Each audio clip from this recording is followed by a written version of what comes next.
Ladies and gentlemen, welcome back to the WGL EU 2015-2016 Season 1. My name is Mitch Leslie and I'm here with Oliver Maxfield, of course, as usual. And we are already two-thirds of the way through our day of games. Our first match is Supreme versus ASAP, Tornado Rocks and Ding. We're about to get to our final matchup of the day. It's going to be Utopia versus Synergy.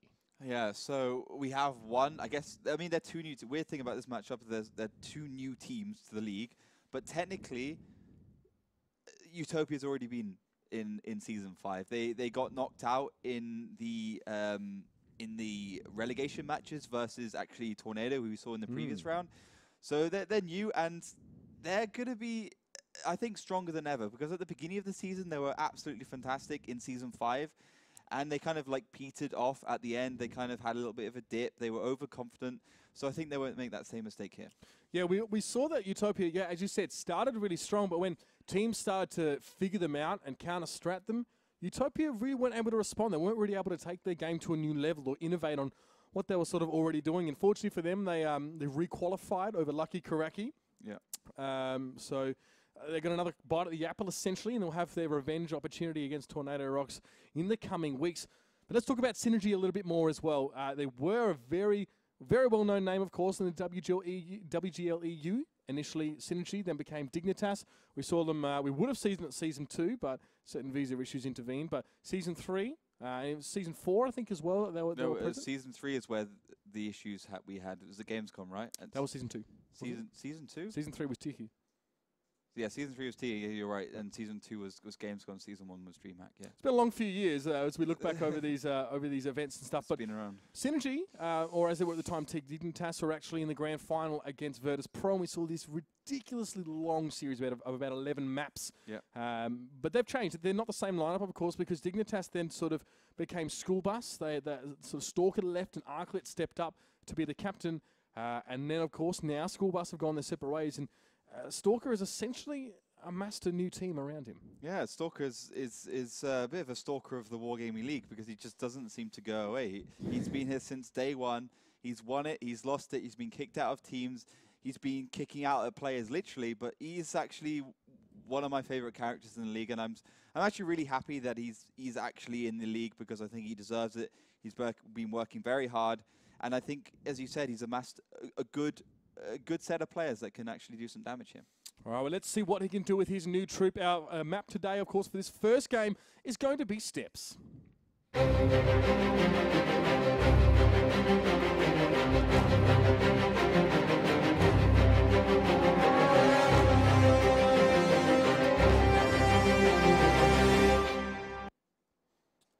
First time we've seen this one today. It's going to be Synergy in the red defending, Utopia in the blue. They're going to be on the attack. Yeah, so Steps is great to see. It's like the Himmelsdorf of the open maps.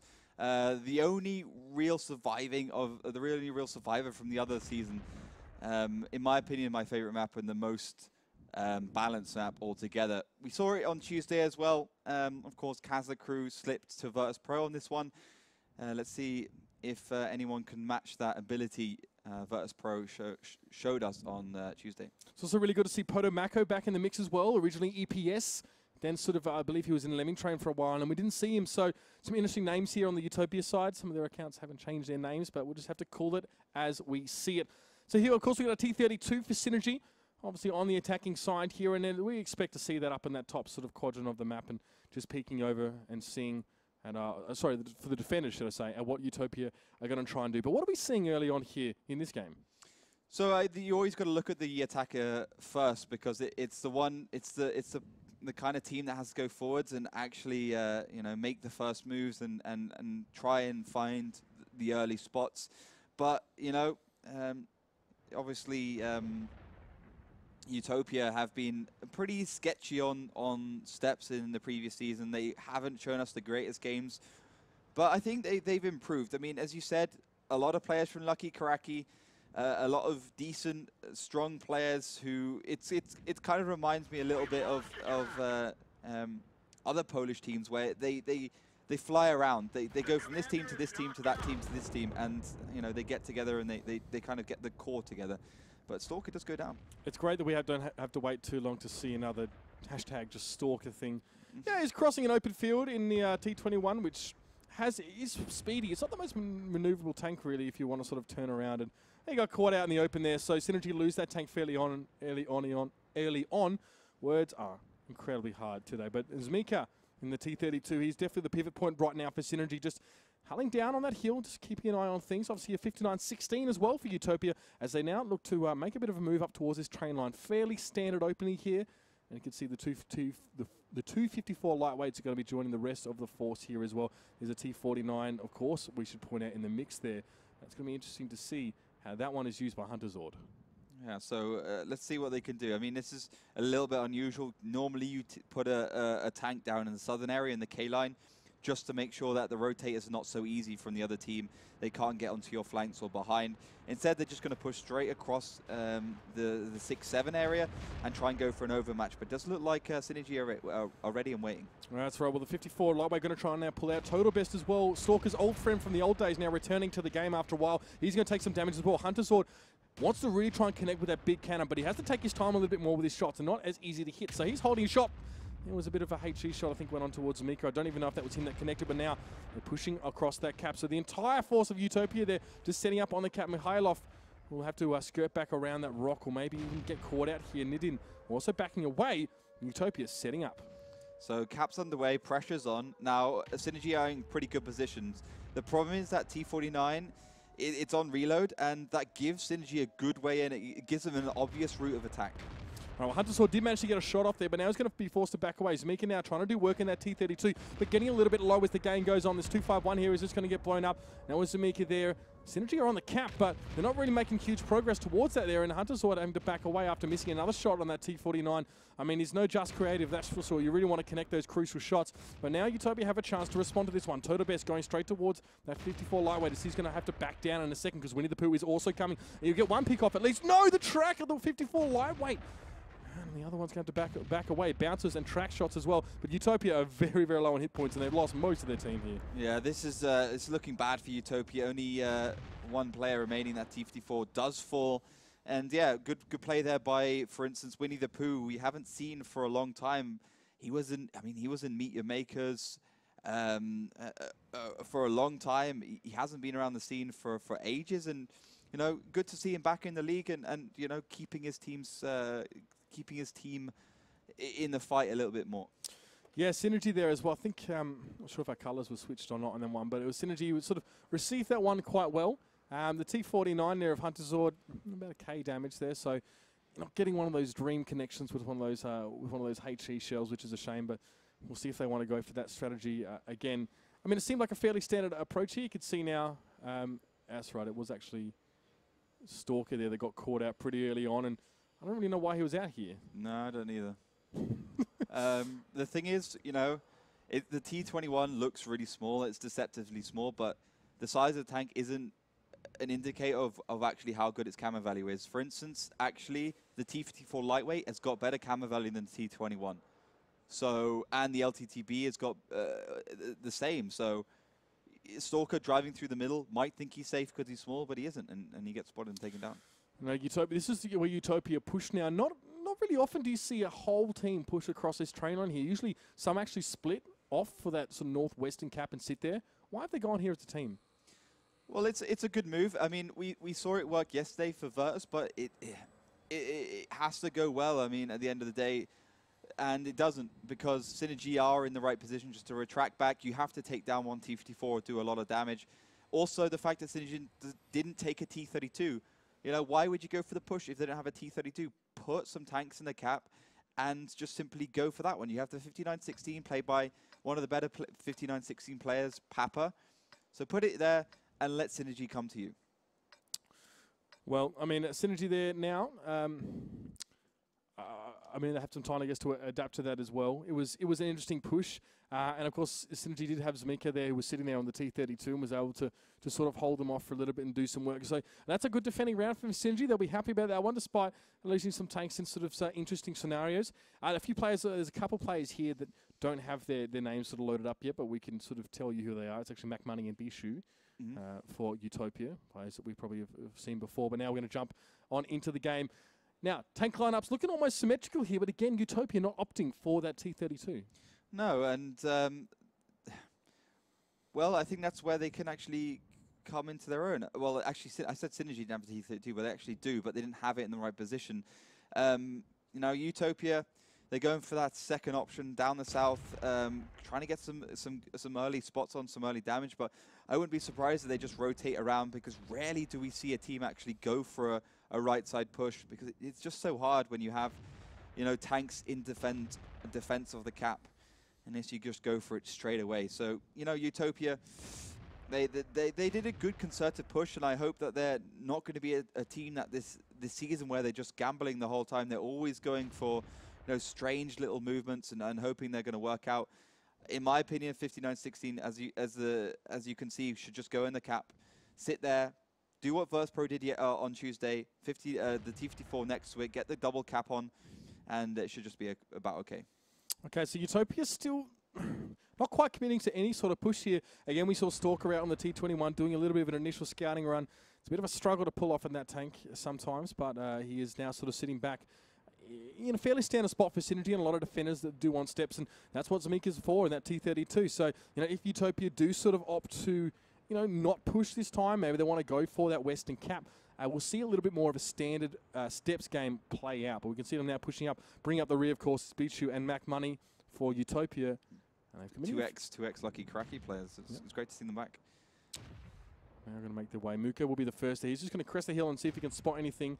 But maybe expectedly enough, Synergy are definitely sitting back on this one. They're going to wait for a little bit more of a commitment from UTOPIA before poking up. So Wylikud is going for the Ruster spot, and he's just going to provide cover for the rest of his team. You'll see the 59-16. Once Hunter's Order is gone behind that house, go in towards the cap, sit there, and you'll probably see a cap get underway very, very soon. That's going to cause some sort of action from Synergy. They have basically two options. They can either push through the C line, or they can put Stalker in a position around that corner and just use the amazing view range, 390 meters, plus whatever he's got, coated optics or binos, if we can actually have a look at that.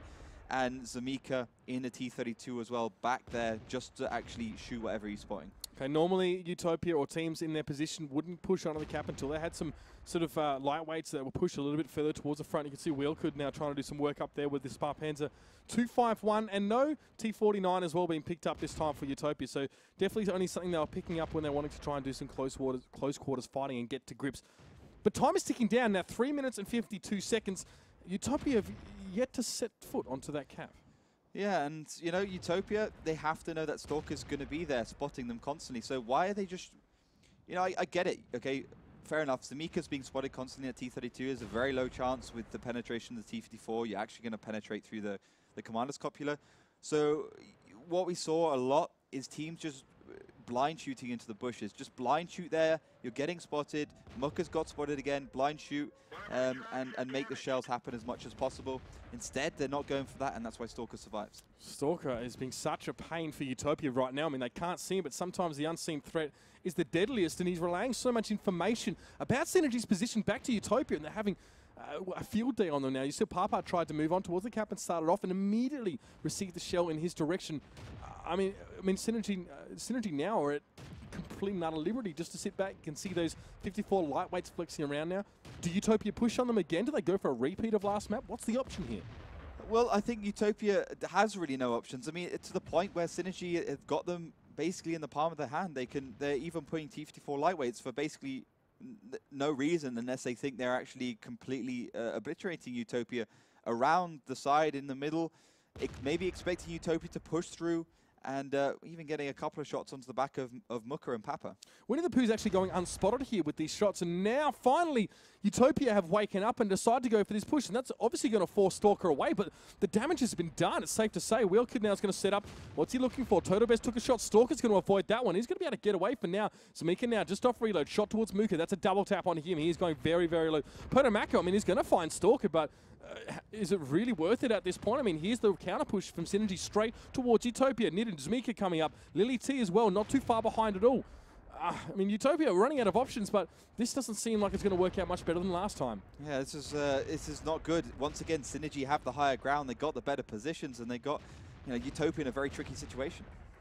Okay, well, there we go. The Bishu now trying to back away as well. Wheel could at the front. And when you've got a 2-5-1 as your front line, then you should definitely be concerned about what's happening with your team. And we can see now Tank getting completely caught out off towards the side, and that was Hunter's order. He goes down. Samika more than happy to be the front line for his team. And these 354 lightweights and the Sparpans are trying to find some sort of opportunity, but really they're flinging feces at the enemy team right now. It's pretty much having that same impact. Here comes the push from Synergy. I mean, yes, they went in a little bit low in the fighting. It was a bit of back and forth, but they can secure the overmatch now, and there's really not much hope for Utopia at all. No, 2 tanks remain, 1 on a slither of HP. That was McMoney going down. No, Bishu going down, and finally McMoney also falls shortly behind him. The 2 Lucky Ukaraki players dying last. But yeah, I mean, what can we say about that game? I think it came down to Stalker not being spotted or not being blind shot. It's a good strategy, actually. We are just sort of starting to see that T21 be utilized on a map like Steps as well because of its sight range, as you do keep pointing out. And it seems to struggle to adapt to this. I mean, last time we saw the full team push of Utopia across that train line, which is a little bit unusual. What we more often see is maybe a split force pushing over. Do you think if Utopia had maybe sent maybe a couple lightweights over to try and find Stalker over the train line and then start up some sort of cap, it may have been more successful? I mean, you said they had no options, but what could they have done better earlier on in the round? Just kill Stalker. They just needed to take down Stalker, full stop. Or just rotate around from the south, but I just don't think that would work too well for them. You know, maybe even just pick some heavy tanks and go for the eastern side completely, but there's just no way you can go for the cap without taking down that T21, full stop. And if you are going to push up the north and you take down Stalker, then you have to deal with the likes of Zamijak, and yeah, that didn't go too well in that first round, so that would also be a tricky option. And I guess, you know, all these guys have Sixth Sense, obviously a perk on your crews that let you know when you're being spotted. So the entirety of Utopia was aware that something was spotting them out. But as you said, there was no blind fire towards that sort of tree line. There was no attempt to really shake Stalker out until we already saw an attempt from Papa to cap. He moved on towards the cap, got hit once and had to back right off straight away. And that was when Utopia were like, well, damn, what are our Everything's options? getting spotted. And then, you know, simple move from Synergy around the south to shoot Papa and Muka. And they took them down, and, well, they knew once they were getting shot from behind that they have to go forwards, and the knee-jerk reaction comes around. You can see the Synergy tanks already starting to close the net and deal with the push, and Stalker immediately in that T21 flies away. It's not the fastest tank, only about 59, 60 kilometers, but it's quick enough to get, you know, that 50, 100 meters into a safer location. I mean, you can see Stalker was well and truly safe enough. I mean, he had Mac Money trying to chase him back there. That's committing a tier 8 tank to trying to deal with essentially not a very threatening T21. And by that point, Utopia were just a mess. And you even said as we were watching the game as well, Synergy will maybe unnecessarily moving those 54 lightweights up from the middle of the map. You said this is not really something that needs to happen for a defending team who's sort of sitting back. They just sort of closed the net. The fact that they had the freedom to do that should be a bit concerning if you're Utopia. Yeah, this is why you have a tank in the south, because you should never necessarily push across unless you have a good hit point, push across the north unless you have a good hit points advantage. So you have like a T54 lightweight or 2 T54 lightweights in the south just to deal with the rotation around from the defending side, the eastern side. So you can't have that damage from behind, so you're not forced to go into those knee-jerk situations. So I think Utopia looked very shaky on the attacking side, at least for Steps. Well, I mean, they get to defend now, but it still should be a point of concern for them as well, because you need to adapt in World of Tanks, and even more so as an attacking side as well. Now to defend, they will have to respond to the movements that Synergy are making. It's not as simple as sitting back and just turtling up and hoping that they're sort of going to get pushed onto here. Yep. So definitely a different approach is something that we want to see from them now. Is it the first 10 seconds that's most important, or is it, for Utopia that is, or is it, you know, when they realize things are happening? When can they be really making those pivotal decisions? Well, I think the first 30 seconds are obviously very important because, you know, in tanks you have that setup period where you go to your like designated position at the beginning, and then everything after that is dynamic and fluid and continually changing. So yeah, I think the 30 second to a minute does give you an idea if the team has the right frame of mind, the right decision-making process or not. All right, we are into our third battle on this map. Utopia this time on defense in the blue, Synergy to be attacking, and Utopia have gone for 3 T32s. Yeah, 3 T32s. That's a big deal there, and I mean, Utopia clearly not a team that wants to shy away from the T32s, but on the attacking side, it's perhaps more necessary. They don't really have a good attacking strategy, but saying, okay, Synergy, we've got that 59-16, we've got the beast that is Papa. He's going to be spotting for us. We got the T32s, so we have plenty of firepower and damage, and come at us and try something what you've got. But I guess for now, Utopia, right? They will show us if they're a team that can actually go into the season kicking, if they can do some damage, if they can be a team that's gonna be perform, potentially go for one of those top 4 spots, or if they just don't have what it takes on at least steps. Super aggressive movements here from Winnie the Pooh. Going to head up to those rocks, and what is a fairly standard spot, but definitely risk getting shot a couple times. Papa was able to spot him out, and also Wealkud has been spotted initially in one of those T32. So a few players from Utopia now being revealed to Synergy, and this is pivotal. This is where you separate the the good, or the great teams from the good, should I say. Total best there in that 54 lightweight, sort of as a second line sort of tank there. He's been spotted a couple times, and he's just playing a game of cat and mouse at the moment with Muka. The rest of Synergy now also wrapping up as well up on that western side. So there's still definitely considerations for them towards that cap. And you can see those 54 lightweights maybe just trying to keep Utopia occupied for now. The big deal right now is that T32 was spotted by Papa. Now, you can only really get spotted in that position when there's a 59-16 in the bush along that line. You can see Winnie the Pooh was aiming towards one of those bushes. Maybe we'll make a couple of blind shots. And it is a pretty obvious position, in my opinion. So maybe Synergy will want to take that one down as quickly as possible.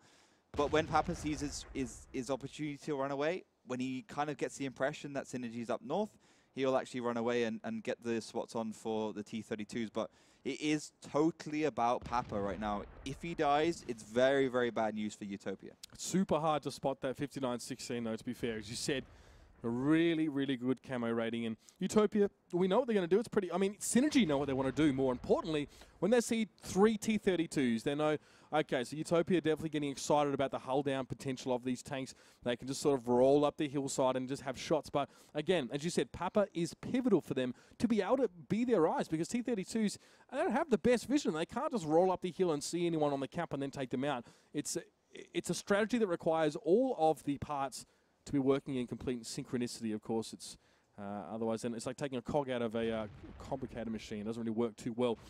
Speaking of complicated machine, that's Stalker in the T37 moving up, sitting behind that house there. So Synergy now starting to take some of those more standard positions here. Still leaving a tank in the south, that 54 lightweight, just to spot up any sort of flanking attempt from Utopia, like Synergy tried to pull on them. Yeah, Utopia are pretty much holding their ground. You can see they got the T32s for the north, but they've also got the T54 expecting a push from the south.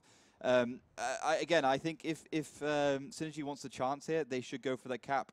But they got the T37, which is not particularly good in terms of camera rating. So Stalker has kind of put himself into an awkward situation. And with those 3 T32s going for the brawl, which clearly is what the T37's good at, it's going to be very, very hard for Synergy to actually do anything here. And 3 minutes with basically nothing happened so far.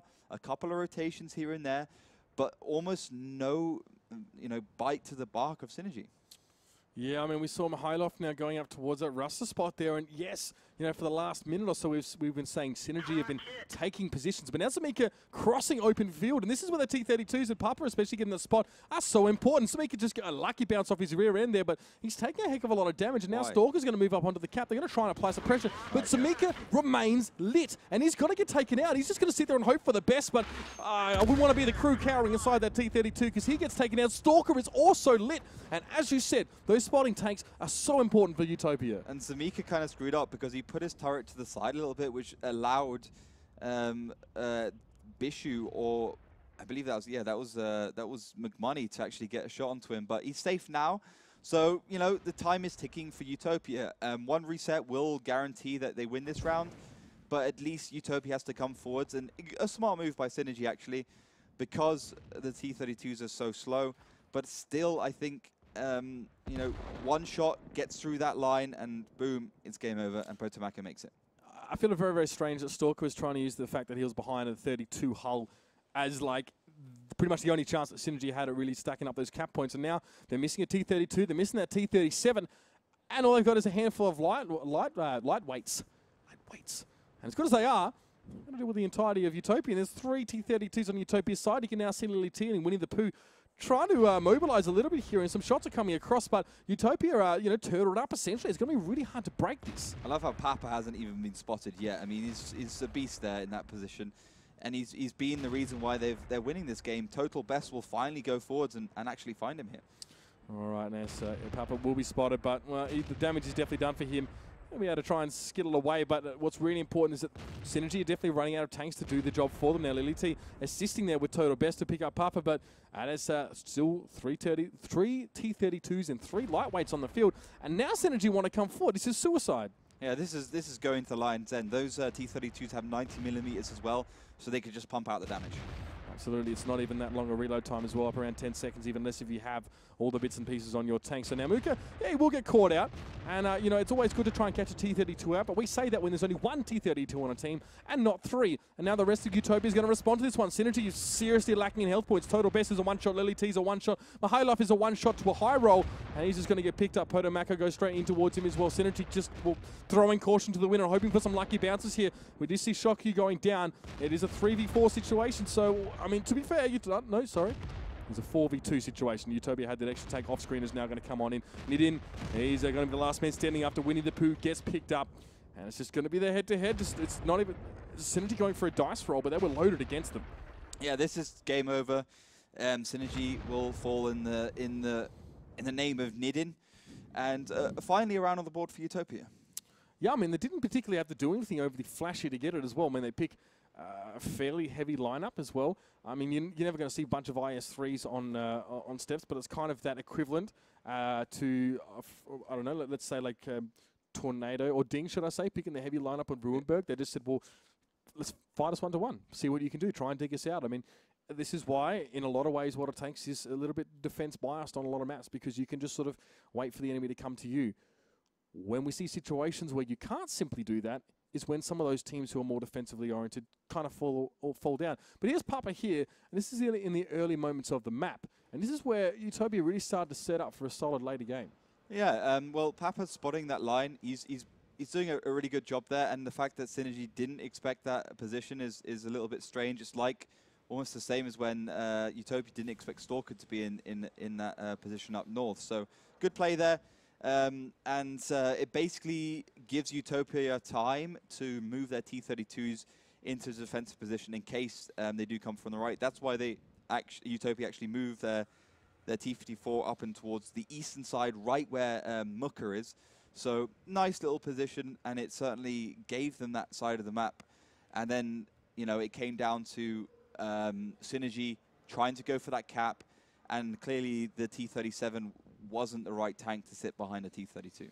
No, I mean, it's actually not a low-profile tank at all. If you see it, it looks kind of like a Chaffee. It's quite boxy. It's got a very similar-looking turret. And even if he did that, I mean, it seems like a very strange thing to fall back on. He lost the T32. I get maybe Stalker's just trying to make the worst of a potentially bad situation. But this is when we saw the push across on that T32. And I struggle to see why this even happened. Yeah, I mean, it was clearly like a little bit of it was a tactic they obviously practiced with the T32 coming across. I think the T32 turret could have been in a bit of a better situation not to get hit by that shell, but you can see the top of the T37 and the sides can get actually hit by those tanks, and it's only a matter of time. It's a little bit lucky, but that kind of stuff does happen. And if you're going to do a tactic like that, you need a smaller profile tank. The T5916 would have been absolutely amazing in that situation. It might have actually worked. So okay, if Stalker had a lower profile tank, didn't get taken down, then what? I mean, was the infrastructure still present for Synergy to sort of to complete that capture? Would that really have been alarm bells ringing for Utopia? Well, they would have had to gone forwards, and then the side shots would have come on. The T32 slowness would have come into the equation, and I think it would have been not an easy game for Synergy to win, but nonetheless a possibility. Whereas now, you're pushing in last ditch effort. You're going against the T32s with the armor, with the firepower, with the positions. It's not going to go well for you unless you have something that can match that in terms of damage. I'm thinking T69s, AMX 3090s, 5100s. Just more front-loaded damage as well. If you can, I mean, T32s are reasonably healthy tanks. Not like IS-3s, though. They're not quite as durable. So, yeah, if you can bring some front-loaded damage into that engagement, take one of those guns out. But you saw in that clip just there, Synergy just, oh, bugger it, let's go. And they just ran across it and tried to, I guess, to sort of hedge their bets. I mean, you said earlier on, like, there's not really much option. Was that really the only option that they had? Could they have really put anything else together? They had 5 lightweights, 4, maybe 4 and something else. But they still had some forces, but it just seems like they threw that away. Well, they could have gone for the northern push Utopia did first. I think that was, you know, one of the options they had. The northern push is very little time from when you're crossing the railroad until you're actually in the eastern side of the map into the trench side. So I think they could have gone for that. But again, you're fighting 3 T-32s, which, you know, surprise, surprise, Utopia also bringing in this next round. This time, Stalker with the M44 seems to have countered that setup. No, that's a good choice. It makes sense, I guess, if, you know, digging out those especially static tanks. Synergy went into the last map sort of knowing exactly what, you know, the Utopia were going to be bringing. So it wasn't exactly like that was a surprise to see 32 sort of emerge on the battlefield. But again, now it's a little bit of a different approach. Stalker in the M44, they still got to get the spots, though, on Utopia to take those tanks out. I think they can do that, though. I mean, the T-32 is super easy to spot. You have a T-54. There's no reason why you shouldn't put a couple of them, or if not all of them, with the coated optics, because in 10% view range on steps, you can never really go wrong with that one. And, you know, I don't know, gun laying drive or something, it's not something you necessarily need. But I'd be worried if I was Utopia. Stalker, I don't think he's too bad in artillery. I mean, I believe when he was in Team Dignitas, I'm trying to think of who actually was the one playing artillery then. I can't remember, but Arclit maybe Arclit. Yeah, I think it could have been Arclit back in the day. I think originally he was playing artillery, and then he moved to the heavier tanks. But yeah, see what you can perform.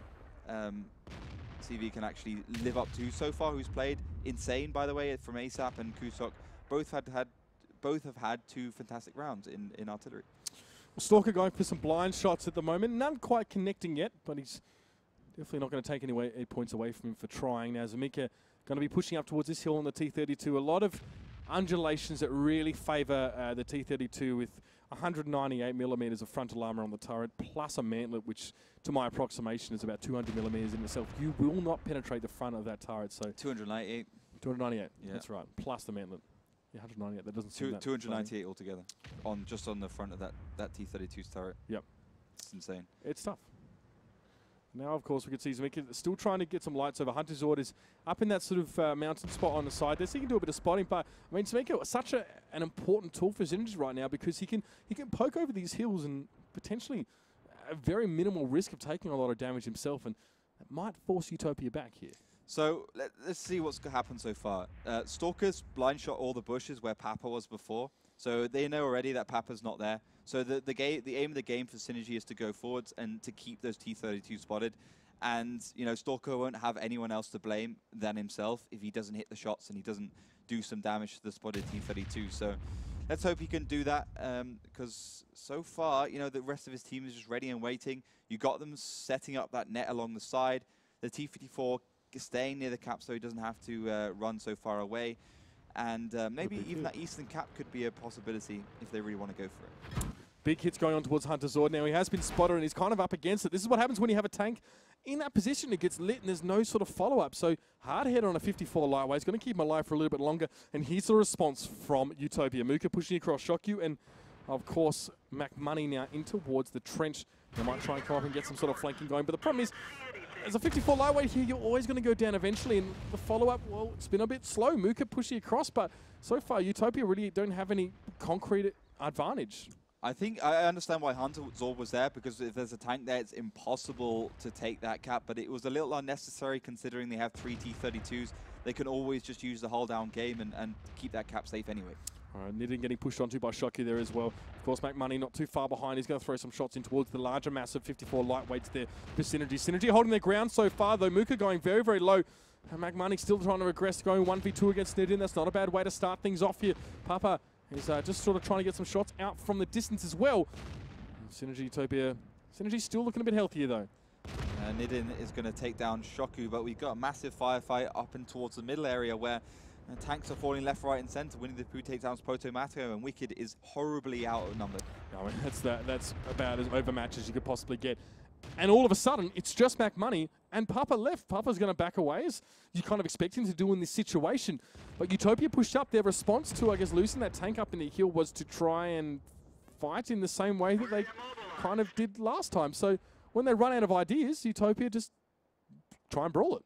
Yeah, they had to do something because they knew that Hunter Zord would go down eventually, and then they're a deficit of a tier 8 tank without getting anything back. Oh dear. Oh, I don't think he has enough speed for a decent ram. No, he's actually going to die trying to ram that. GG. Classic Stalker. That doesn't surprise me much. There's a 10 out of 10 ram. No, that was good. Fair enough to him. He gets the last shell, which doesn't make any difference, but he at least hit it.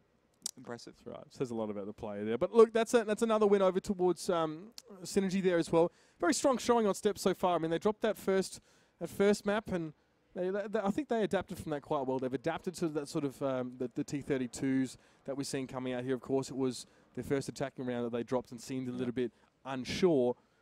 Very, very, very different rollout for them this time, though. Yeah, completely different. They played the smart game. The M44 to basically to blind shot as much as possible, make sure Papa's not in that same position. He wasn't. Then they could get map control with the T54s. As I said, getting that line across, also keeping a T54 near the cap. And then they saw their entry kill, which was Hunter Zord. In my opinion, completely unnecessary for him to be there. They can always keep control of that cap with the T32s. And they don't necessarily need to have a T54 up there. But, you know, I think Hunter Zord, just a little positional mistake, and especially when considering Stalker was playing that artillery. Yeah, that's right. They'd always be able to sort of spot him out. So maybe a little bit of thinking might have gone a long way for Utopia in that game as well. And it seems like, unsurprisingly, when they sort of run out of ideas, they go for the fight. But this is a great situation here where Hunter Zord was sort of caught out here. And you can see the T32s were always able to sort of keep Synergy quiet up until this point. And then they relocated. You can see on the screen the 54 lightweights have sort of, that's the knee-jerk reaction you keep talking about. They tried to respond to that by moving in towards the valley. And yeah, they took this sort of overmatch against another T54. Great. But then what? One of them was really low. One of them they were both out of position to assist in the main fight.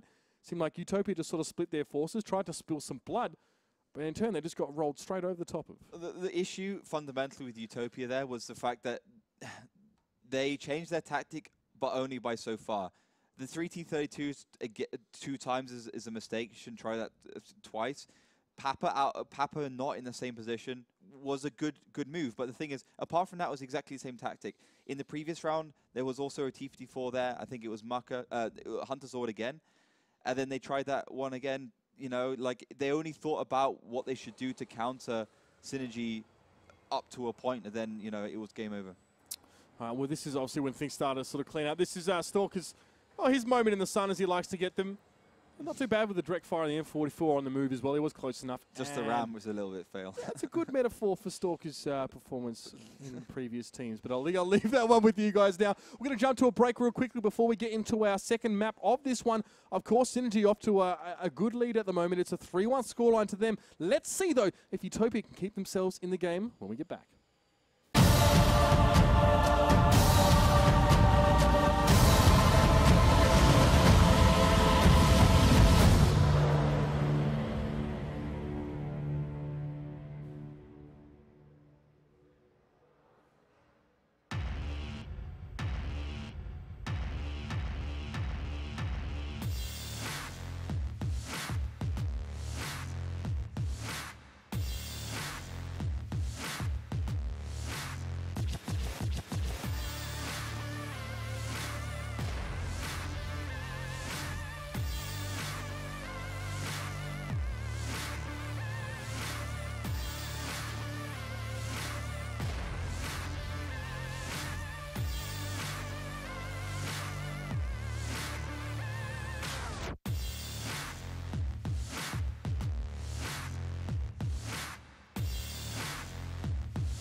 Ladies and gentlemen, welcome back to the WGL-EU. We are midway through our third game of the day, and if you've missed it, I feel sorry for you because we've had some intense action on steps. Synergy going up against UTOPIA. Synergy looking dominant so far. Yeah, Synergy look like they are a more practiced team. They have more synergy, I hate to say it. They're more put together, and I think they have a lot more strategies. Of course, you know, Himmelsdorf is a whole different ball game, but I think they're just looking like the more solid team. Absolutely. I realise I just made a big mistake pulling a face there. It's just going to get screenshot and pasted everywhere. Himmelsdorf, yeah, and look, we've already been surprised today for what we've seen. You have to pull a face to get a screenshot of your face. It's all good. Top bands. Brilliant. Yeah. Brilliant. Of course, sorry, yeah, like we've seen we've seen a bit of Himmelsdorf today, and like at the outset, we've already seen a little bit of it on Tuesday as well. At the outset, we said, okay, let's just establish this fact that it is harder now to defend on Himmelsdorf, and well, it's not just been a little bit harder. It's been a heck of a lot harder for these teams to hold on defense in Himmelsdorf. It's been tricky, and attacking teams have brought some innovative strategies, some less innovative and effective than others. Regardless, the trend is definitely towards the attacking side. Now, we're going to be going on to that one next. It's 3-1 already after that first map to Synergy, and they get to attack first.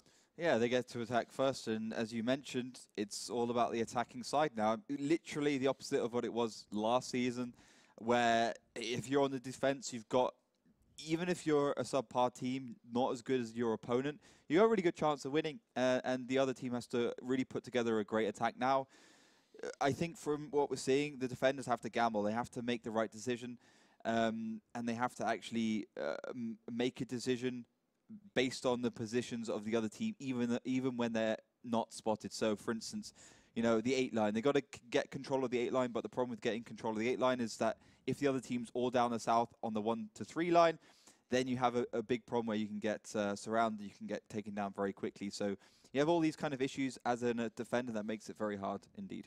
And as a defender, if you want to, you know, as you were sort of touching on, put things in place that you can have a successful defense on that northern cap, you commit tanks such that they can't really respond quick enough to anything that's happening on the western side. So it's almost like you need to spot them before you spot them, and sort of make those decisions really quickly as well. What we will start to see, and what we have seen a little bit of, is teams that are that are flexing innovatively. Like a great example is we saw in our last map, I think it was Ding going for like a really obvious 8-line push with a lot of tanks. Tornado Rocks pushing down on the 3-4 line, and they responded to that by just moving across the map actually, and just sort of flanking them out. Yep. Yes, Ding made it a little bit easier for them, made some interesting sort of moves, sort of exposed themselves to a lot of damage, but Rock sort of managed to get the better of them in that case. So, I mean, here we go. We're going to jump into game now, into our second map of this third match of the day. It's going to be Synergy in the red on the attacking side, UTOPIA in the blue defending. So, you know, let's hope Ding is taught Synergy a few lessons because, well, 4-0 scoreline, as you mentioned, against Tornado Rocks was the last iteration of Himmelsdorf we saw.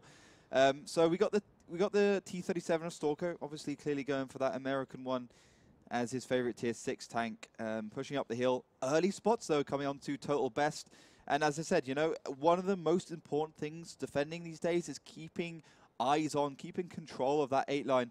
So at least if a tank crosses, you can do some side shots on, or you can spot them, and that's even better.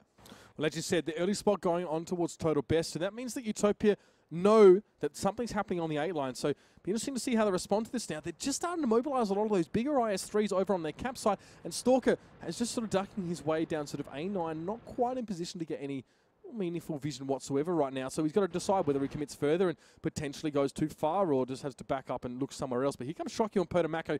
Here's a response here to that initial spot on towards Total Best. Let's see what they can do. Some shots also ringing up towards the top of the hill. Winnie the Pooh takes one. Total Best takes one as well.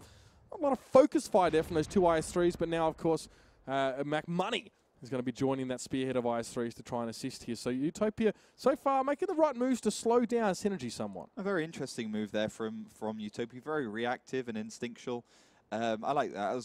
That's pretty nice for them. I don't think Potomako being there is totally necessary, but it's done some early damage, but also exposed their flank a little bit, and that's got to be taken care of by that 5100 and B5. Well, again, now that trio of IS-3s flexing now towards that D-line. They can jump on this IS-3. They've actually cut him off here from Total Best. Now, Total Best will have sort of free reign to take shots. He's going to back away, and here come the shots towards Winnie the Pooh, but there's a few irresponsible. Shocky goes low, but Winnie the Pooh drops. That's an important fact. Those IS-3s can now sort of back away and hold, forcing Total Best to push on towards him. Off screen, we saw Hunter Zord go down now, not maybe as significant a result, but Total Best gets absolutely decimated here, and a shot just misses him, keeping him alive, but only just. But there's Papa there, through the window, tries to put a shot towards Total Best. He's trying to find him. In the meantime, Potomako soaking a heck of a lot of damage up, and so is Mac Money as well.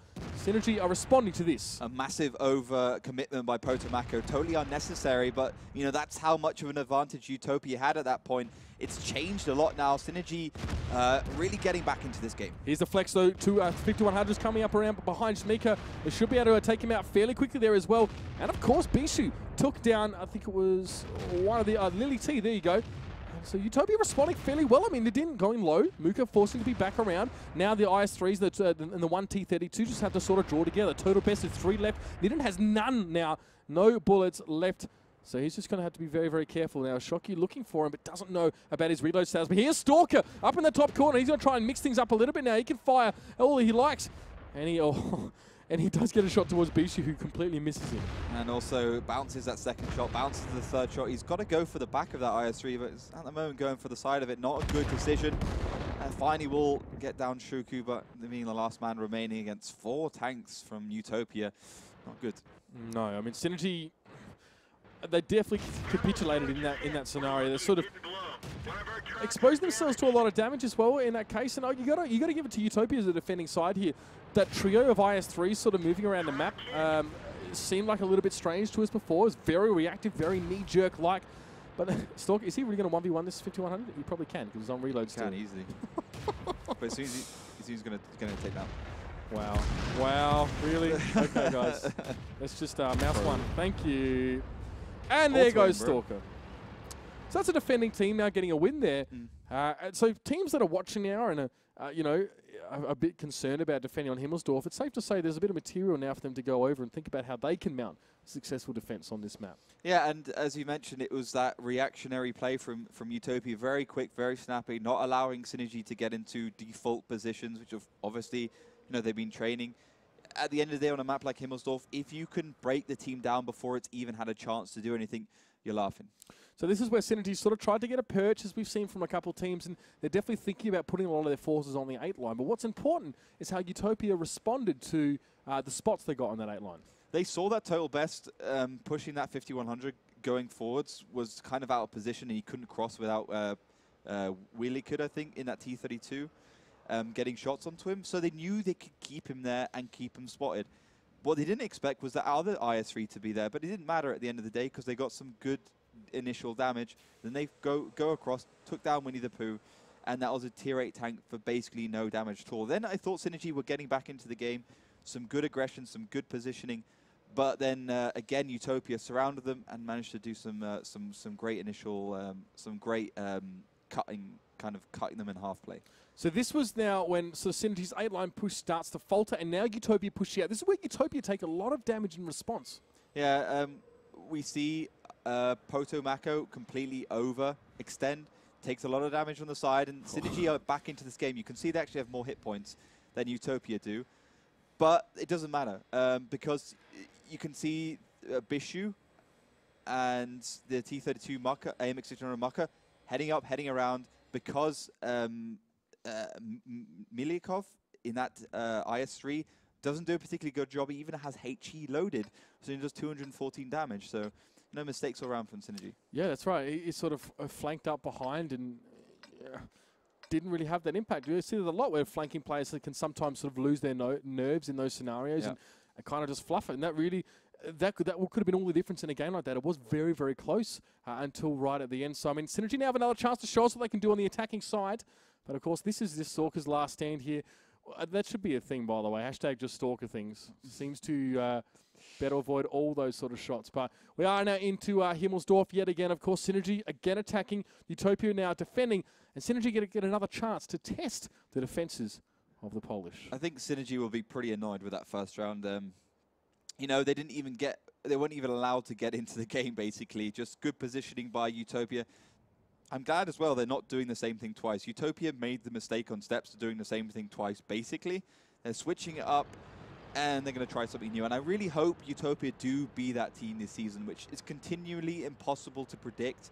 And, continually putting pressure on the other teams because they're impossible to predict. So I really hope that comes into fruition, and they can so far see that Synergy actually going for a hill push. All right, Utopia, 3 IS3s, 350-100s to 12-ton, and Synergy now pushing that hill with a 32, 2 IS3s, 350-100s, and that T37. Again, getting their perch up on this hill is Total Best. Last time he was just sort of pushing the 8 line. He now will be lit. It's going to take a while for those Utopia guns to sort of swivel and see him. Total Best actually gains absolutely no information from being up there, so gives himself away. And Utopia either know that A, Total Best is that lone 5100 on the hill, or there are a few more tanks there ready to surprise them. So here we go. Mayelov, Zamika, Nidin, all heading off the hill now. You got Total Best as well. Actually, one of my favorite players from way back, and so far not been all that impressive. But I think he's been pretty decent. You'll see Zamika go hold down on that T32 and catch Utopia a little bit with their pants down. Yeah, Zamika still takes a shot despite that. I mean, it's a hard hit on the 32, but he must have copped a shot in the track or maybe in towards the tar ring. But Papa now going to take a shot as well from that 8 line. And this is what the setup's going to be for now. We're going to see that 5100 from Lily T also push up in through that mid courtyard and try and assist. Maybe use some shots through the window. Perhaps Synergy anticipating some sort of stronger D-line presence, but that isn't really the case. Utopia definitely turning up a little bit here. Potomako takes a shot. Lily T1 as well for his trouble. Stalker did get his opposite number there. He's freed himself up now to try and cause danger otherwhere on the map. Otherwhere. Good one. Utopia have to actually do something now, because they know if they stay in those positions, they're going to go down for sure. They're going for one of those quick pincer movements, this time onto Winnie the Pooh. Winnie the Pooh going to get jumped on Shockyu, and of course, Mac Money going to push on towards Lily T. Can't do much from there. He actually missed the final shot in his chamber, so he can't assist in this particular engagement. Winnie the Pooh got the 2v1 scenario there. I mean, the rest of Synergy are now coming down from that hill, but those Utopia tanks got into the right place at the right time. Mooka took down Lily T, and Mac Money now going to duck around that hillock just before the big brothers, I guess, of the rest of Utopia, of Synergy get there. Sorry, but Winnie the Pooh's already down, so Mika's super low on that T32 as well.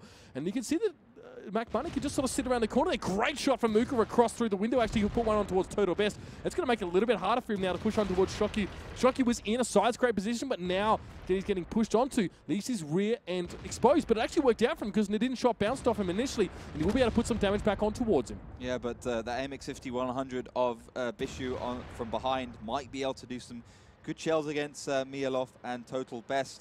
Now, if Utopia can flank around it and just take out Nidin, they can laugh it. And they have done just that. Total Best, Stalker, Mikhailov, the last 3 tanks standing for Synergy. Utopia still have a good pool of health. I mean, Mooka is untouched at this stage. Potomako has a full shell, a full auto-loader clip full of shells. Mikhailov now, as his reload, does get a hit on towards Papa and manages to avoid the shot coming across at him as well. Stalker's just trying to harass Mooka right now. Maybe force him to expend a couple of those shells and go on reload, but it's tough. It's plucky of him, I'll give him that. But that was a nasty shot coming in from Mooka, and he really is starting to run out of options. He's trying to assist this IS-3, but it's kind of inevitable that 5100 going deep will be able to get the flank. Yeah, I think I'll be very surprised if they can survive this next volley from Potomako. He's going to flank. Total Best is expecting to come from that position. Actually, he's done well. Yeah, he will be able to get the pick. He got the first shot, so the second comes not too long after that one as well. Total Best hanging on for the moment. And Mikhailov is still healthy. They might be able to construct something around this one, Synergy, especially if Utopia gives them the opportunity to stop and think. And I mean, Bishu sitting right up there at the top right of your screen. Mooka here, right by Stalker. Stalker keeping them lit as well as just being that constant thorn in the side. Synergy, I mean, what can they do from here? Total Best is on reload. That's probably the most important part, and he's a one-shot. Well, the thing is, Utopia's finally cottoned onto the fact that they're defending. They don't have to push forwards. They sacrificed Potomako before they realized that. And, well, it's forced Synergy to go forwards. Mikhailov taking 2 shots there from the 5100. There are more to come as well because he hit the track twice in a row. That IS-3 cannot move, and he's just going to get bursted down from that one salvo. Well played there from Bishu, sitting back in the corner. Hit him in the track as well, so there's just no way that really Mikhailov could respond to that one. Total Best is loaded, but he's missing his big buddy in the IS-3. It's just Stalker again, often being one of the last men standing in this scenario, just trying to keep his enemies lit. I think Total Best really has no chance right now, despite Bishu on reloads. Papa in the middle as well, hold down. He's going to be able to take down Total Best, and I think it's going to be game over. Yeah, well, I mean, Total Best trying to fire on the move is never going to really work out. Now Stalker, his trademark final moment there, won't be able to achieve too much. So Utopia equaliser at 3-3.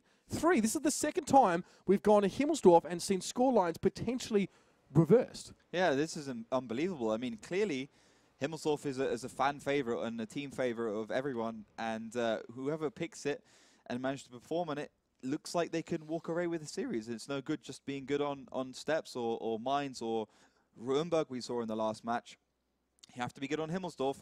But I think fundamentally there, again, it was the same issues for Synergy. They were too slow off the hill, they were too cautious, and Utopia once again went forwards. They took down Zamika, they took down the T-32 that was sitting there. Not Zamika, who did they take down? I think it was Shuku in the IS-3. And once that happened, I think there just wasn't any chance for Synergy to get back into the game. So last time we saw Himmelsdorf, Tornado Rocks actually turned it around, starting with a 2-0 lead when they were attacking. Yep. This time a little bit different. Utopia doing the same while they're defending. So, I mean, now Synergy have their own chance to defend, but that buffer that they had has dwindled away a lot. Synergy's defense now, like, you know, Utopia being a team that in the past has maybe, and at least this evening, has sort of struggled to adapt or change their strategy drastically. I mean, it's Himmelsdorf and it's defending, so it's attacking, sorry. So they might need to do something just like that. I hope so. I think they need to pull out something special. You can see the movement here, which it worked out very well for Utopia. They push on to Winnie the Pooh. Zamika also gets taken down. Iliot there in the AMX 5100. Down to Slither, and finally Muka does dispatch of him. And, you know, it's such an obvious move from Utopia. It's so obvious it's almost painful because you have two tanks on their own, unsupported. They don't even have proper crossfire at each other. And Utopia's like, let's just go forward, let's get them out. And then the whole of Synergy, despite charging off hill, are so late to the party because of all those kind of pieces of rubble and little destroyed houses. They just can't get the line of sights and they can't get the shots. It's very obvious from Utopia, but very effective. Yeah, by the time that Synergy got there, they'd already lost the game. And this is sort of the aftermath of that. You see the position now we're in, and this is after them being a little bit late to the party. I mean, Mikhailov actually pushed off the hill and down the 8 line to get into the position that he is now. And he got there. He was like, all right, boys, there's no one here to support or to support me for that matter. So Synergy splitting their forces a bit. I mean, yes, you can flex off that hill easily enough. With 5100s, it's not as simple with IS-3s, and there were obstacles in their way, of course, like as they tried to make their way back down the 8 line, which, by the way, is a very strange route for an attacking team to take in this scenario. They're sort of going the other way. Reverse 8 line. It was just reactive play. Yeah, yeah. I mean, seriously reactive. I kind of like I guess the initial play from Utopia worked out quite well with the tanks looking at the 8 line and looking at the hill, because then they could react very quickly, but it was unnecessary. I mean, seriously, Synergy gifted them that game, and I hope Stalker's keeping his cool, because I remember back in the day, often, you know, Stalker would be shouting and he would kind of jolt his team into a situation where they would just tilt. Yeah, definitely some interesting scenes we saw, especially at the Season 3 finals. But enough of that. Synergy now with a chance to put their noses back in front. It's 3-3. Synergy on the defense. Utopia now attacking. Yeah, so biggest lineup change, I can guess you can call it, the ARL-44, the French Tier 6 tank. Amazing amount of frontal glacius armor. Not a particularly great gun, but it can actually bounce tier 8s quite effectively. It's really a pain to go up against. So that's the main reason I guess they're using that one. It's also not too slow. Basically a turret, we used to call it the tower tank, I think, back in the day. So let's see what they can do with that one. Yeah, that French heavy tank would be interesting to see how that's sort of utilised. In this case, it's not super mobile. I mean, it's for a French tank, I mean, it's reasonably mobile, but that was sort of more from the era where French tanks weren't. If you think of like the AMX 40, I wouldn't exactly call that a speedster, but I digress. There was Shocky now actually coming off the hill, is spotted by Synergy, and they've actually moved to sort of respond to this. They've read it nicely, but the firefight going slightly in favour of Utopia, despite what the scoreboard may say. I mean, actually, no, sorry, of Synergy. They're only sort of taken the one hit there. So pushing up. They've spotted out Utopia. Now Utopia just going to have to back away and maybe try something new. I love this move from Synergy. This is total and utter prediction. I mean, a lot of teams have gone up into the hill, but Stalker and Total Best right behind Utopia. And, well, Stalker's going to be able to spot him. I wouldn't be surprised if Synergy just push up the hill and get that hill dominance. Well, Stalker might be able to keep Utopia busy for a little while there. They are rolling down the hill at speed, and Potomako has Stalker set in his sights. Chase him on down. Turtle Best as well is going to be there to support Stalker, so might even be a tricky shot into Potomaco. This is dangerous though for Synergy. Or can he slow up Utopia though? Here's the 5100. Turtle Best, one shot into Potomaco, gets a track on him as well. Potomaco's responding shot will hit, but now Stalker's just trying to help in his own little way. But there's two 5100. That's a lot of burst damage towards Turtle Best, and he's not going to be around for much longer at this rate. Stalker just trying to distract people away from killing his teammate. Turtle Best with one more shell. If he can make that connect, he's done okay. Considering he's made the best of a potentially bad situation. If you have a look, Mooka is very low and Potomac is down to half health. Yeah, great individual play, but overall, two tier 8s against a tier 6 and a tier 8, especially with the 5100s, that's bad news. I mean, 2 guns out of the game for nothing on the side of Utopia. So, you know, very, very fast flex from Synergy, but at the same time, I'm not sure if it was worth it. Now, Utopia's, they come off the hill, they're using that momentum, they still got their tier 6 alive, so maybe they just want to sit it up somewhere forwards and then push around with all the rest of the tanks behind and finish this game off if they can. But Synergy still have more hit points, barely, but still a little bit more. Synergy spent a long time actually trying to scale that hill even after Utopia had already pushed down, and they knew they'd already pushed down. So they're only just starting to come off it now, and Utopia have a little bit of time to set up here in that lower quadrant of the map. They will be able to get to the cap a little bit early, but Nadine is there, and look at that. CIRL 44, now you know exactly why we call it the tower turret. Is that the stock turret, or is that the upgraded one? Why do I... That's the stock one. Yeah. I think it is the stock one. Strange, because the upgraded one is a lot more slimline. It looks almost the same shape as like the Tiger 2 one, where it's got the angled side. So that's but it makes it taller, so I guess that might be a reason. Yeah, I guess so. So you can hide a tank behind it, or you can put it hull down in different situations. Well, now it serves the purpose of acting as decoration here on the map of Himmelsdorf, as Potomac now going to take a shot. Now, Utopia did get to this site kind of first, but now they're caught out. Potomac getting sort of perma-tracked there for a moment, and he's going to go down for very, very little response. So Synergy going to be rubbing their hands together after that one, and the base capture is underway. Zamika now is going to be pushing out of that center part of the map. He's going to be able to catch Mooka as he crosses. A good roll will finish him off, and he does. And Utopia just walking right into this one. Yeah, this is going badly for Utopia suddenly. They really overextended and pushed too hard, and Synergy had more than one trick up their sleeve, and they're pulling it off quite spectacularly right now. Well, there we go. Shocky realizes that Winnie Pooh's got a good flank on him, but that space side armor is going to be able to bounce the shot from Winnie the Pooh now as he pushes out. This time he intends to connect with it though, but Mihailov is getting pushed onto by those two IS-3s. Zamika now a shot in the rear end because Papa was there to catch him. Synergy just trying to just swarm on these tanks with whatever they can, but Mihailov goes down before Nadine and Zamika can really get there and actually make their presence felt. They will still be able to pick where he could. Up. I'm going to butcher his name for as long as I have to until I find out how it is pronounced, because there's Bishu picking up a kill of his own. Season. Wicked?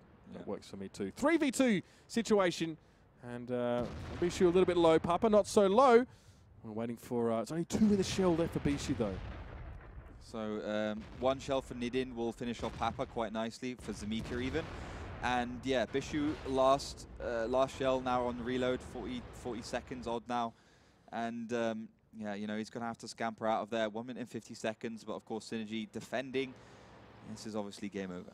Bizarre game, actually. From what, as far as Himmelsdorf games are concerned, that's quite interesting. I mean, chronologically, we can throw it back to the point where Synergy sort of spotted out Utopia, trying to push down the hill, forced them back. But yeah, and then Utopia sort of went for this other sort of wacky push, and perhaps Utopia thought that Synergy would be a little bit later getting into position.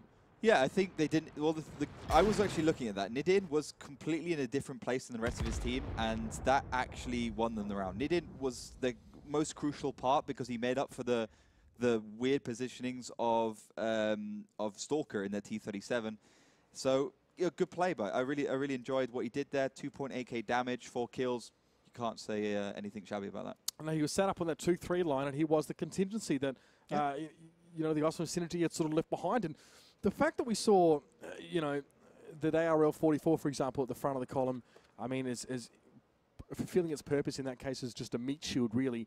So confidently, though, Utopia were pushing down those tracks, being like, yeah, they're not going to be in position. But, I mean, this is where it all started. You can see Utopia trying to push over the hill, and Synergy were there to meet them.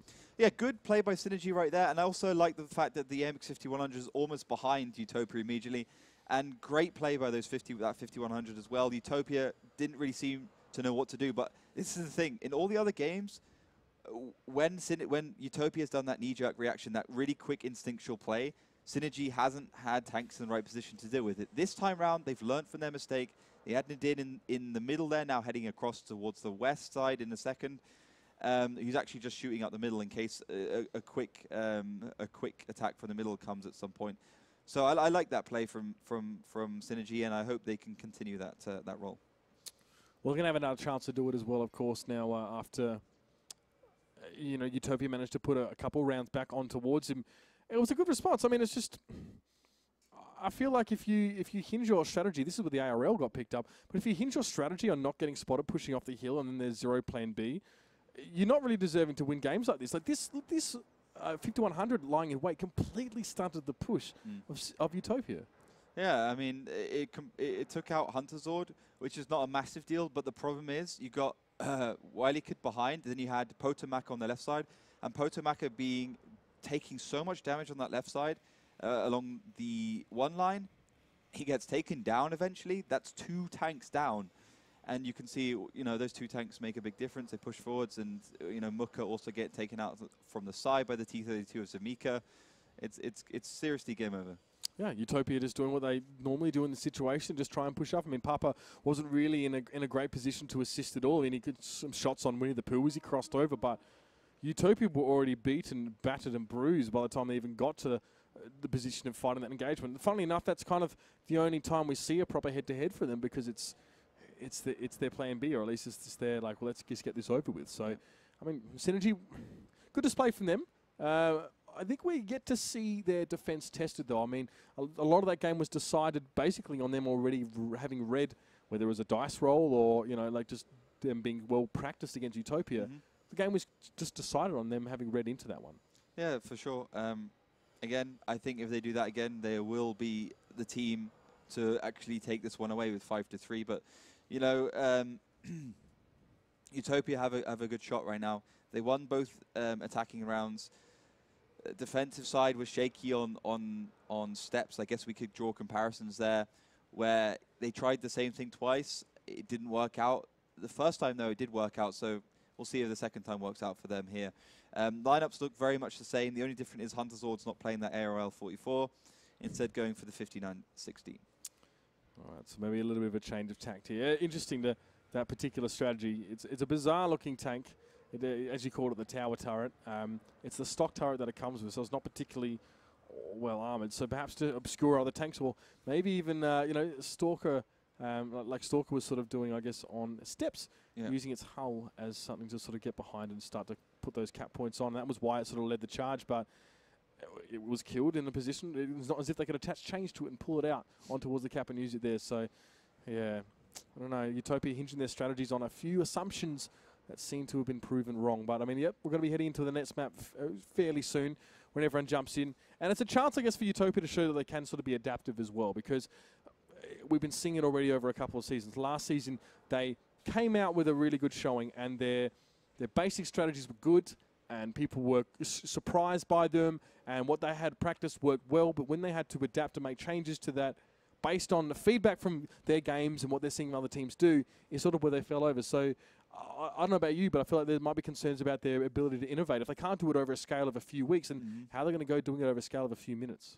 Yeah, I agree with you. UTOPIA struggled so much, and Synergy, a new team. So UTOPIA, they had that last season to practice at the top of this league. I mean, Synergy been playing mostly in the Silver Series. That's how they got here. They didn't get in the top spots like Ding, but they got there in the end, and they managed to qualify. So they've had the Silver Series at least, but that's not the same as the Gold Series where you're fighting for a lot of fame and prestige.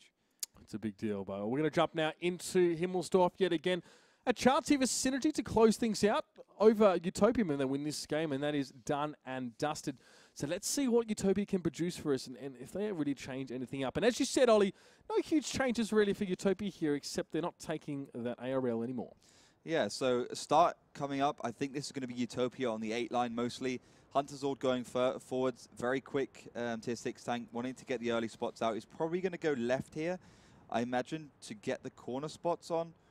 Or he's just going to go straight forwards and YOLO in to see what he can actually find. So he spotted that 5100. He's going to spot total best when he crosses, but if Himmelsdorf doesn't actually get out of there, Total Best will finish him off. It's a really strange position, him pushing up so far there, because for him now get out of that position, it's going to it's going to make him a little bit vulnerable here. He's just going to skirt down the very right side of that street, and he will get away. He was spotted though. So is Muka.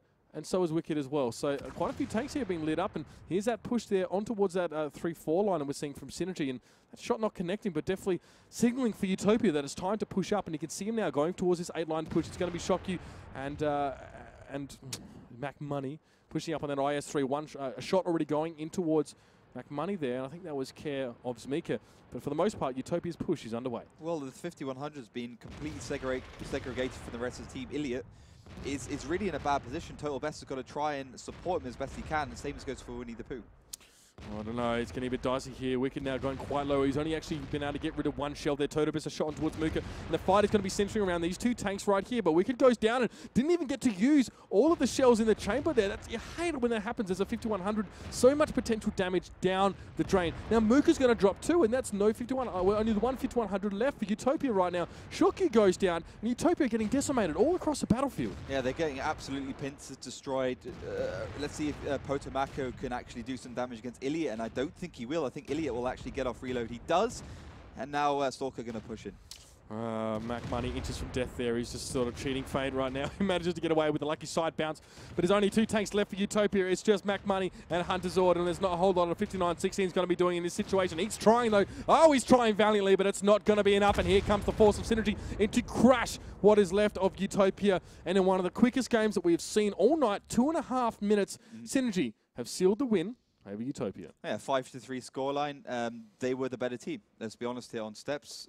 5-3, and then very impressive that Utopia managed to actually win 2 defensive rounds. But again, it was like knee-jerk reactions. That's the thing I think a lot of teams are going to take away from this game. Utopia with their quick reactions, a little bit of early damage, some good information, some gambling. That's how you win Himmelsdorf on the defensive stage. That's right. As we talk about quick reactions, there are good quick reactions and not so good ones, and it's very hard to tell them apart until you see the implication of them. And Utopia, you got to hand it to them. They are decisive. So when they need to make a decision, they do it, but they don't necessarily make it correctly. And that could be a calling thing. It could be a cohesion thing as well. Maybe the idea is right, but the execution isn't quite there. Yep. But this is their response. This is their push down the 8 line. And this is where it sort of started to go wrong for them. Well, Potomako had to push off the hill at the same time. Even if he's not going to win that exchange, there's no point, going 1-for-1. He might as well push on and actually try something there. Or, have that F59-16, have the F59-16 up with Potomako at the same time. I don't know why they didn't just wait a few more minutes. They got a lot of time on the clock. Just wait until you can get the overmatch and then push forwards, because this is unnecessary and very easy to deal with. They threw those 2 5100s in the bin pretty much straight away. I mean, one of them went down with 4 shells, maybe, and that's being conservative in the chamber. That he couldn't have used. There's so much potential damage there, so much ability to potentially put Synergy behind in the fight before it even properly started. And this is just cleanup crew right now. You can see Utopia with like 1100 hit points so very, very quickly. They were just cut on down. And decisive decisions yeah, aren't always effective ones. So maybe Utopia could have given themselves some more time to respond as well. It doesn't help when you've got W pressed down and you can't take your finger off the keyboard. Making decisions in that case generally isn't the most fruitful approach, but that's the way it is. And Synergy, 5-3 lead, and as you said, it definitely seems like they were just a better team tonight. Yeah, Synergy, impressive stuff. Good to see that they're well practiced and they've been training plenty. They got their heads in the right place, and they look like a team that actually wants to win. And even when they were down, they managed to come back, and that's something I'm very impressed by. Well, I mean, that's definitely we're going to be looking out for that from those guys over the next few weeks as well. Synergy are back. Stalker is definitely back.